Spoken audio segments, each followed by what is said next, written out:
দেখা যায় বাদশার নজরে পড়লো একদিন, দুদিন, 3 দিন।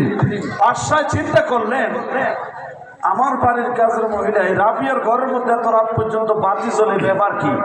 এ কোনো আরাফারার কোনো পরপুরুষ আইনা কোনো ফরক গিয়ে জরিতুনি কোনো খারাপ কাজ করে কিনা?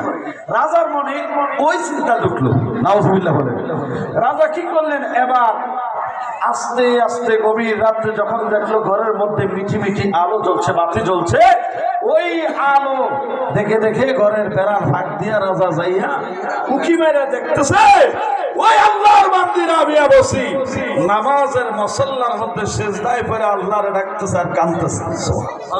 আল্লাহরে বলতেছে, মালিক, ও মালিক, আমি এই দুনিয়ায় এক মালিকের অধীনে পেটের দায়ে আমি কর্ম করতে হয়, আর মালিক ওই মালিকের ডিউটি করতে চাইয়া আমি তোমার ডিউটি করতে পারি না, আমি তোমাকে ডাকতে পারি না, আমি তোমার স্মরণ করতে পারি না, আমি তোমার সাথে প্রেম করতে পারি না। আর মালিক তাই বলে তুমি অভিমান করিও না, আমাকে তোরে সরাইয়া দিও না, পেটের দায়ে আমি ওই মালিকের কাছে বন্দী হয়ে আছি। আর মালিক যতটুকু সময় পাই তোমাকে ডাকার জন্য চেষ্টা করি। এই দৃশ্য রাজায় দেখে সকালবেলা ডাকলেন, রাবিয়া, আজকে থেকে তোমার কাজ বন্ধ, তুমি আর আমার কাজ করতে পারবে না। আর মালিক এটা কি বললেন, আমি গরিব মানুষ, আমি যদি কাজ না করি তাহলে আমি কি খাইবো? তুমি খাওয়ার কথা চিন্তা বাদ দাও, আমি রাতের আধারে যেই দৃশ্য দেখেছি, তুমি আমি মালিকের ফাঁকি দিয়া তুমি যেই মালিকের ডিউটি করতেছো রাবিয়া, ওই মালিকের ডিউটি তুমি এখন থেকে আরো বাড়াইয়া করো, তোমার থাকা খানার দায়িত্ব আজ থেকে সব আমার। সুবহানাল্লাহ পড়েন।